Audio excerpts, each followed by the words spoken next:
America और Iran के बीच संघर्ष आज एक ऐसे मुकाम पर पहुंच गया है जहां कूटनीति की जगह सीधे सैन्य टकराव ने ले ली है।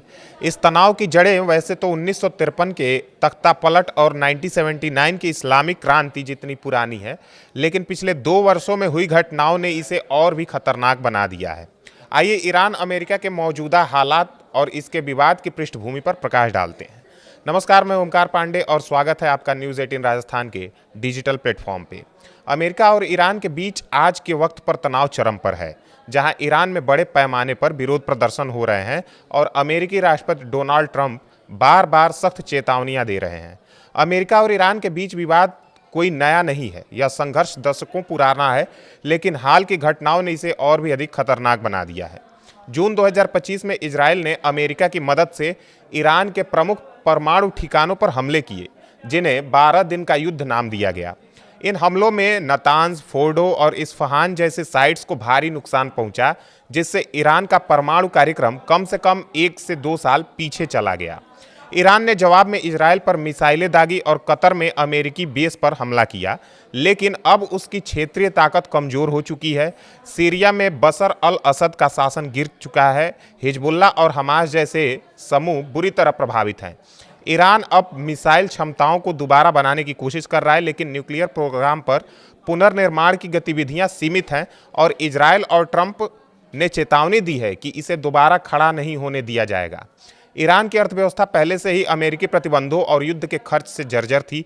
दिसंबर 2025 के अंत में रियाल की भारी गिरावट और महंगाई 40 से 60% तक पहुंचने से तेहरान के ग्रैंड बाजार में दुकानदारों के छोटे छोटे विरोध प्रदर्शन शुरू हुए और धीरे धीरे ये प्रदर्शन तेजी से पूरे देश में फैल गए और आज के वक्त तक ये विरोध सभी 31 प्रांतों में 186 से ज़्यादा शहरों तक पहुंच चुके हैं, जहां लाखों लोग सड़कों पर उतरे हैं।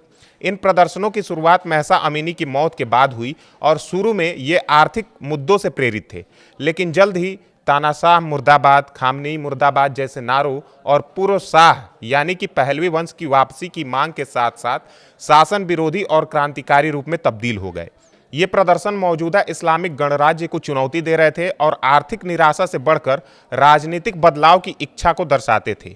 आज ईरान में लोग खामनेई की तस्वीरें जला रहे हैं, महिलाएं सिगरेट जलाकर विरोध जाहिर कर रही हैं और कई जगहों पर आगजनी कर जश्न मनाया जा रहा है।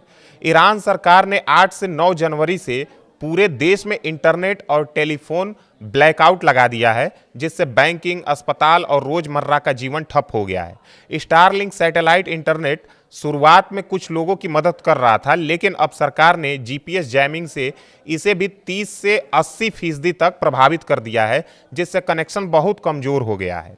इसके बाद सुरक्षा बलों ने हिंसक दमन शुरू किया, लाइव फायरिंग, पैलेट गन और बड़े पैमाने पर गिरफ्तारियां। पूरे ईरान में अब बवाल तेजी से फैला। मानवाधिकार संगठनों जैसे HRANA, ईरान ह्यूमन राइट्स और अन्य रिपोर्ट्स के अनुसार दिसंबर के अंत से अब तक कम से कम 490 से 650 प्रदर्शनकारी मारे जा चुके हैं। कुछ रिपोर्ट्स में तो ये संख्या 500 से भी ज़्यादा है। हालांकि हिंसा की घटनाओं में सुरक्षा बलों के 48 सदस्य भी मारे गए, हजारों प्रदर्शनकारी घायल हुए और रिपोर्ट्स के मुताबिक 10,000 से 10,600 के बीच प्रदर्शनकारियों को गिरफ्तार किया गया। सुप्रीम लीडर अली खामनेई ने प्रदर्शनकारियों को वंडल्स या सबोटर्स और विदेशी एजेंट कहा। उन्होंने ट्रंप को अहंकारी बताते हुए चेतावनी दी कि सरकार इन प्रदर्शनों से डरकर पीछे नहीं हटेगी। वहीं इस बीच ईरान में चल रहे सरकार विरोधी प्रदर्शनों के बीच एक खौफनाक खबर सामने आई है। 26 साल के प्रदर्शनकारी इरफान सुल्तानी को कथित तौर पर बुधवार यानी 14 जनवरी को फांसी दी जाने वाली है। अगर यह सजा दी जाती है तो यह सरकार विरोधी वर्तमान आंदोलन से जुड़ी पहली फांसी की आधिकारिक सजा होगी। मानवाधिकार संगठनों ने इसे अंतर्राष्ट्रीय कानूनों का खुला उल्लंघन बताया है। ईरान में चल रहे सरकार विरोधी प्रदर्शनों को अमेरिका का खुला समर्थन प्राप्त है। ट्रंप ने कई बार सोशल मीडिया पर कहा है कि अगर ईरान शांतिपूर्ण प्रदर्शनकारियों पर गोली चलाता रहा तो अमेरिका उनकी मदद करेगा। ट्रंप ने अपने एक बयान में कहा कि हम लॉक और लोडेड हैं, हम उन्हें ऐसे मारेंगे जैसा पहले कभी नहीं मारा। इसके अलावा ट्रंप ने ईरान के साथ व्यापार करने वाले देशों पर 25% टैरिफ लगाने की घोषणा की है। ट्रंप प्रशासन सैन्य विकल्पों पर विचार कर रहा है, लेकिन अभी तक कोई डायरेक्ट हमला नहीं हुआ है। ट्रंप ने कहा है कि ईरान के नेता उनसे संपर्क कर रहे हैं और बातचीत की संभावना है, लेकिन अगर दमन बढ़ा तो बहुत मजबूत एक्शन होगा। ऐसा ट्रंप का कहना है। ईरान ने जवाब में चेतावनी दी है कि अमेरिकी हस्तक्षेप से क्षेत्र में अस्थिरता फैलेगी और अमेरिकी बेसेस व इजराइल लेजिटिमेट टारगेट बन जाएंगे। वहीं ईरान के विदेश मंत्री ने कहा है कि वे युद्ध के लिए तैयार हैं, लेकिन इन परिस्थितियों में सम्मान के आधार पर बातचीत ही बेहतर विकल्प है। बहरहाल ईरान में प्रदर्शनकारी अब सिर्फ आर्थिक सुधार नहीं बल्कि पूरे शासन की तब्दीली चाहते हैं। स्थिति बेहद नाजुक है, प्रदर्शन जारी है और सेना का दमन भी बढ़ रहा है और एक छोटी सी गलती से अमेरिका या इजराइल का हस्तक्षेप भी हो सकता है, जिससे बहुत बड़ा क्षेत्रीय युद्ध छिड़ सकता है। ईरान कमजोर तो है लेकिन अभी भी चुनौती दे रहा है, जबकि अमेरिका और इजराइल इसे परमाणु और क्षेत्रीय खतरा मानते हुए सतर्क हैं।